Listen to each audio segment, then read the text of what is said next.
Assalamualaikum warahmatullahi wabarakatuh. Kembali lagi bersama saya di mata pelajaran Sosiologi kelas 10 SMA. Nah, sebelum dimulai ke kegiatan belajar, seperti biasa kalian harus mengisi presensi terlebih dahulu ya. Adapun linknya berikut ini. Gimana nih, presensi tadi udah pada diisi?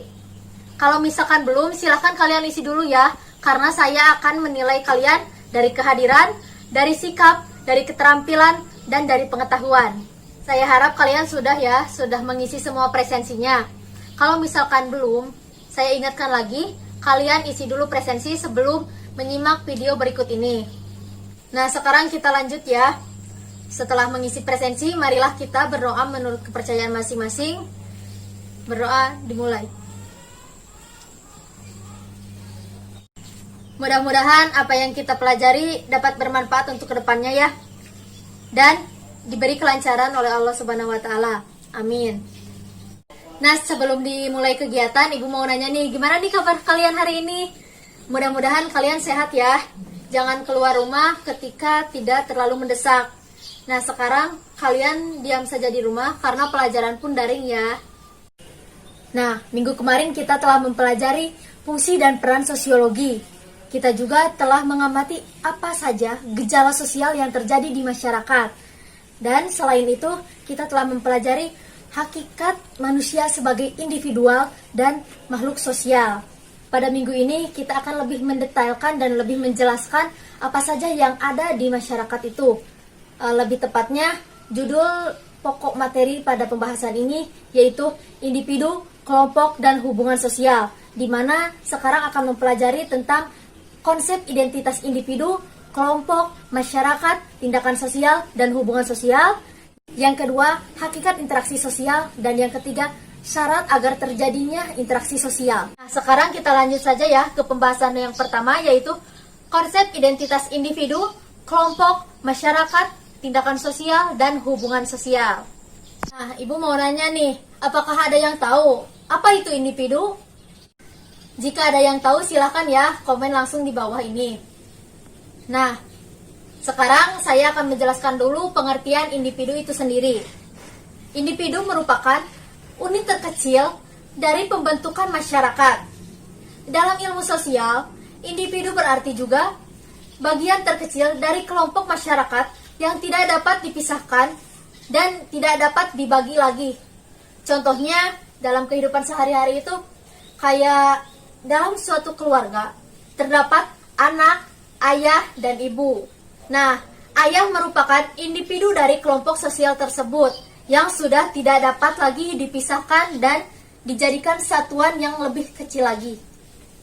Individu berasal dari bahasa Yunani, yaitu individuum, yang berarti tidak dapat terbagi. Nah, individu merupakan kesatuan yang terbatas, yaitu sebagai manusia perseorangan, bukan sebagai manusia keseluruhan.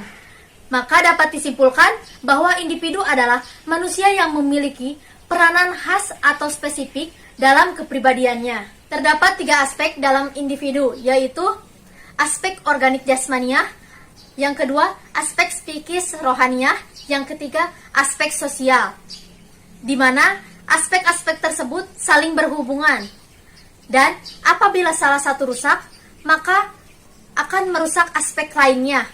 Adapun proses meningkatkan ciri-ciri individualitas pada seseorang sampai pada dirinya sendiri biasanya disebut dengan aktualisasi diri.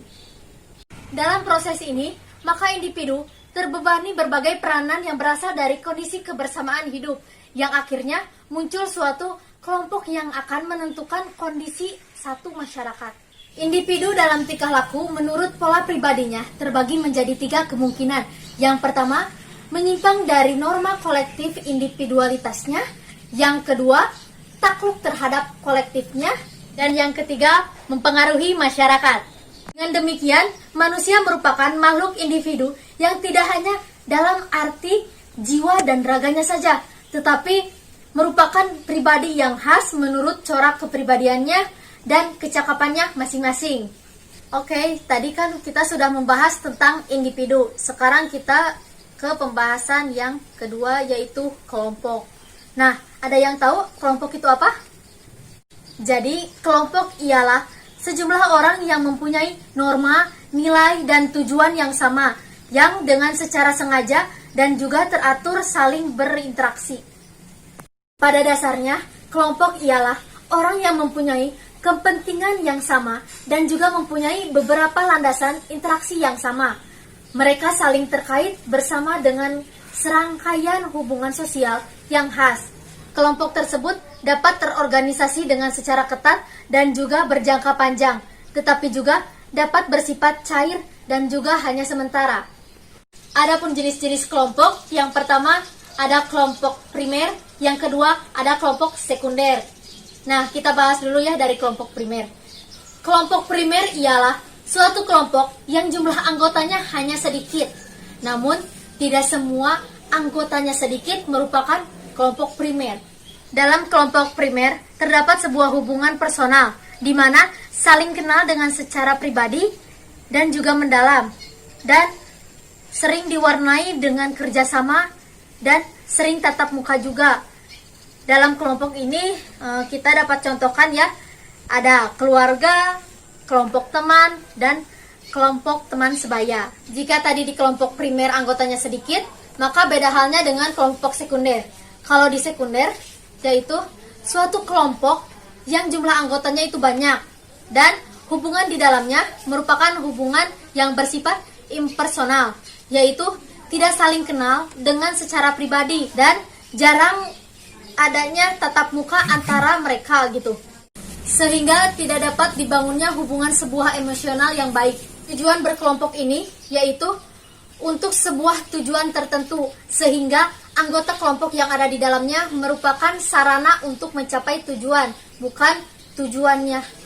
Nah, jadi dapat diingat ya, dalam kelompok sekunder itu terdapat sebuah hubungan, yang pertama formal, yang kedua impersonal, yang ketiga parsial, dan dalam hubungan ini juga dilandaskan pada kemanfaatan dari sebuah kelompok semata. Oke, sekarang kita klasifikasikan kelompok sosial. Yang pertama menurut cara terbentuknya, yaitu ada kelompok nyata dan ada kelompok semu. Dan yang kedua menurut keanggotaan kelompoknya, ada membership group dan ada reference group. Dan yang ketiga menurut sudut pandang anggotanya, yang pertama in group dan yang kedua out group. Yang keempat menurut erat longgarnya hubungan antar anggota. Yang pertama ada paguyuban dan yang kedua ada patembayan. Nah, yang kelima menurut kualitas hubungan antar anggota, ada kelompok primer dan ada kelompok sekunder. Itu sudah saya jelaskan ya di video sebelumnya. Nah, yang keenam ada menurut pencapaian tujuan. Yang pertama ada kelompok formal dan yang kedua ada kelompok informal. Sekarang kita bahas yang lebih lanjut ya, yang tadi merupakan satuan terkecil yaitu individu, dan individu dengan individu disatukan menjadi sebuah kelompok. Sekarang ada masyarakat. Nah, apa itu masyarakat? Ada yang tahu tidak? Jika ada yang tidak tahu, oke, sekarang saya akan menjelaskan apa itu masyarakat. Nah, jadi masyarakat adalah sekelompok manusia yang terjalin erat karena sistem tertentu, tradisi tertentu, konvensi, dan hukum tertentu yang sama.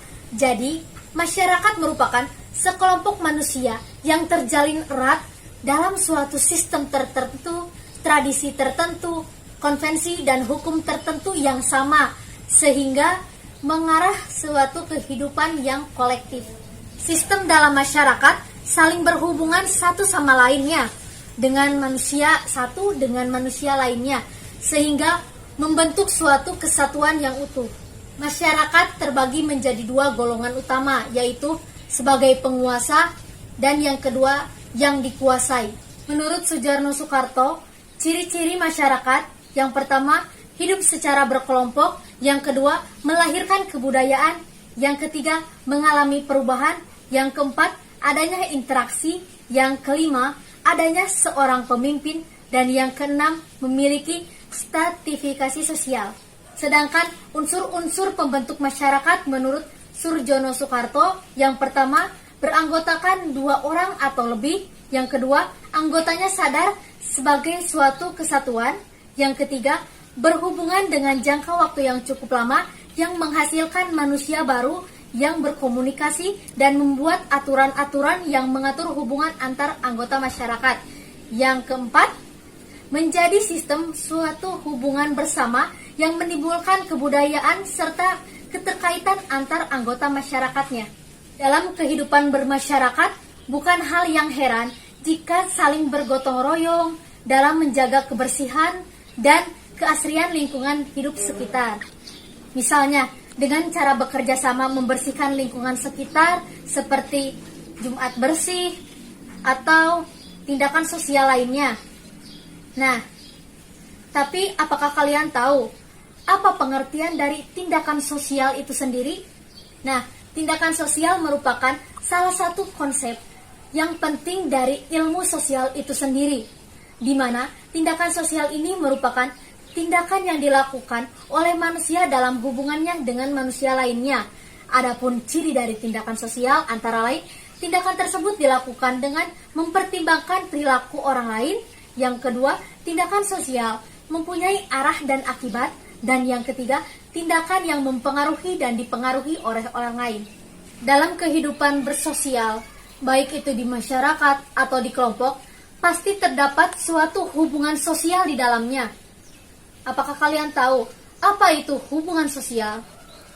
Hubungan sosial merupakan hubungan timbal balik antara individu satu dengan individu lainnya yang saling mempengaruhi dan didasarkan oleh kesadaran untuk saling menolong. Hubungan sosial ini sering disebut juga dengan interaksi sosial. Adapun pengertian dari interaksi sosial yaitu proses saling mempengaruhi antara dua orang atau lebih. Kita sebagai individu biasanya melakukan hubungan sosial itu atas dasar naluri kita sendiri atau bisa ada akibat dari eksternal juga. Adapun faktor pendorong dari hubungan sosial, yang pertama imitasi, yang kedua sugesti, yang ketiga simpati, yang keempat motivasi, dan yang kelima empati. Nah, selain itu juga ada beberapa bentuk hubungan sosial. Yang pertama ada proses asosiatif, yang kedua proses disosiatif. Nah, dalam proses asosiatif terbagi lagi ada beberapa. Proses asosiatif contohnya seperti kerjasama, dua akomodasi, yang ketiga asimilasi, yang keempat akulturasi. Sedangkan proses disosiatif ada persaingan, konflik, pertikaian, dan kontravensi. Sebagai tugas tambahan, silakan kalian cari ya contoh dari bentuk hubungan sosial, baik itu proses asosiatif atau disosiatif. Nah, setelah kalian lihat contohnya, silakan kalian deskripsikan. Menurut kalian, apa itu hubungan sosial yang prosesnya asosiatif dan yang prosesnya disosiatif? Hakikat interaksi sosial yaitu setiap orang pada dasarnya selalu dan akan membutuhkan orang lain yang ada di sekitar kita. Maka, untuk mendapatkan apa yang kita butuhkan, kita harus berinteraksi sosial dengan anggota masyarakat lainnya. Dalam interaksi sosial, terdapat syarat untuk terjadinya interaksi sosial itu sendiri. Yang pertama, ada kontak sosial, dan yang kedua, ada komunikasi. Dalam kontak sosial, berarti hubungan masing-masing pihak tidak hanya terjadi saat bersentuhan fisik, melainkan dapat juga seperti SMS, telepon, dan sebagainya, yang berarti tidak terdapat sentuhan fisik di dalamnya. Jadi, hubungan fisik bukanlah syarat untuk terjadinya interaksi sosial. Kontak berasal dari bahasa Latin, yaitu kun atau kon, yang artinya bersama-sama, dan tangere, yang artinya menyentuh. Jadi, secara harfiah, kontak adalah bersama-sama menyentuh. Dalam sosiologis, kontak merupakan gejala sosial di mana seseorang dapat berhubungan dengan orang lain tanpa bersentuhan fisik, yaitu bisa melalui telepon, surat, SMS, dan sebagainya. Beberapa contoh kontak langsung dalam kehidupan sehari-hari seperti kita menyapa orang lain, mengobrol dengan orang lain, berpidato, dan sebagainya. Nah, jadi pada intinya tidak ada batas atau perantara yang memisahkan antara si penerima dan si pelaku. Dalam kontak langsung biasa disebut juga dengan kontak primer, di mana harus terdapat tatap muka secara langsung tidak terpisahkan oleh media apapun. Nah, jadi dalam kehadiran fisik lawan, interaksi itu sangatlah penting dalam interaksi sosial atau kontak langsung ini. Sekarang kita berikan contoh untuk kontak tidak langsung. Bisa kita rasakan ya, sekarang era digital ini media sosial seperti Instagram, Facebook, Twitter sudah menjadi hal yang lumrah, dan pasti setiap orang dan setiap harinya tuh sudah kebanyakan anak muda tuh emang berkomentar atau kayak berkenalan langsung di Instagram. Nah, itu tuh merupakan suatu contoh dari kontak tidak langsung. Nah, kontak sosial ini biasa disebut juga dengan kontak sekunder, di mana lawan interaksi sosial tidak menjadi syarat terjadinya interaksi sosial ini. Jadi dapat disimpulkan, kontak sosial adalah sebuah aksi individu atau kelompok di mana si pelaku dan si penerima, terus si penerima tersebut memberikan timbal balik atau aksi tersebut dengan cara reaksi. Tanpa disadari, kita dalam kehidupan sehari-hari pasti melakukan komunikasi. Nah, sekarang kita bahas ya, agar kalian tahu apa itu pengertian dari komunikasi. Jadi, komunikasi merupakan penyampaian pesan dari seseorang kepada orang lain, baik secara langsung ataupun tidak langsung menggunakan alat, agar orang lain tersebut dapat merespon pesan yang telah disampaikan. Sebagai contoh, kita menyapa orang lain atau teman kita yang sedang ada di kerumunan. Nah, lalu kita berjabat tangan dan mengobrol dengannya. Nah, antara komunikasi dengan kontak hampir sama ya. Namun, adanya kontak belum tentu adanya komunikasi. Karena komunikasi menuntut adanya pemahaman makna atas suatu pesan yang telah disampaikan. Dan biasa terjadi dalam jangka waktu yang agak panjang, tidak seperti kontak. Dalam komunikasi, melibatkan pertukaran pesan. Nah, adapun dari pesan tersebut ada yang berupa verbal dan non-verbal. Bentuk verbal berupa kata-kata seperti penyampaian pembicaraan atau diskusi dan sebagainya. Sedangkan non-verbal biasanya hanya terdapat simbol-simbol saja. Misalnya kita melakukan komunikasi dengan orang lain hanya dengan bentuk senyuman. Nah, tanggapan dari orang lain tersebut biasanya membalas senyuman, meskipun orang lain tersebut apakah mengerti kita menyapanya atau dia curiga. Oleh karena itu, jika terjadi salah tafsir, maka itu merupakan konsekuensinya dari penyampaian komunikasi berupa simbol. Dan dalam komunikasi terdapat 4 unsur yang penting. Yang pertama, pengirim, yang kedua, penerima, yang ketiga, pesan, dan yang keempat, umpan balik. Nah, jika pesan yang kita kirimkan di awal dan di akhir menerima umpan balik, maka komunikasi tersebut dapat dikatakan komunikasi yang berhasil. Adapun kesimpulan dari materi yang telah saya sampaikan, yaitu interaksi sosial bisa terjadi di mana saja dan kapan saja. Subjek interaksi sosial juga dapat terjadi pada individu dengan individu, individu dengan kelompok, atau kelompok dengan kelompok. Dalam hal ini juga, individu berinteraksi dengan masyarakat. Sebagaimana yang telah diketahui, individu merupakan makhluk sosial yang tidak dapat hidup sendiri dan membutuhkan interaksi dengan orang lain. Interaksi individu dengan masyarakat tidak lepas dari struktur sosial, di mana terdapat penggolongan masyarakat, ikatan masyarakat yang dibentuk oleh masyarakat itu sendiri, dan tidak lepas pula dari pranata sosial yang merupakan bentuk norma-norma atau tuntutan yang telah dibuat oleh masyarakat itu sendiri. Gimana nih pelajaran hari ini? Apakah bisa dipahami? Misalkan kalau tidak dapat dipahami atau kurang jelas, silahkan isi ya Google Form yang telah saya sediakan di Google Classroom. Oke. Jadi untuk kalian agar lebih paham, maka saya memberikan tugas yang harus dikumpulkan minggu depan. Adapun tugasnya bisa dilihat ya di sini. Jangan lupa ya, tugas tambahannya yang tadi di awal upload juga, oke? Alhamdulillah, pelajaran minggu ini telah selesai.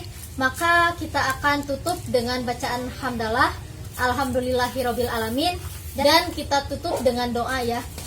Sebelum mengakhiri kegiatan, marilah kita berdoa menurut kepercayaan masing-masing. Berdoa dimulai. Berdoa cukup. Terima kasih untuk perhatiannya. Mohon maaf atas segala kekurangan dan kesalahan. Billahi taufiq wal hidayah. Wassalamualaikum warahmatullahi wabarakatuh.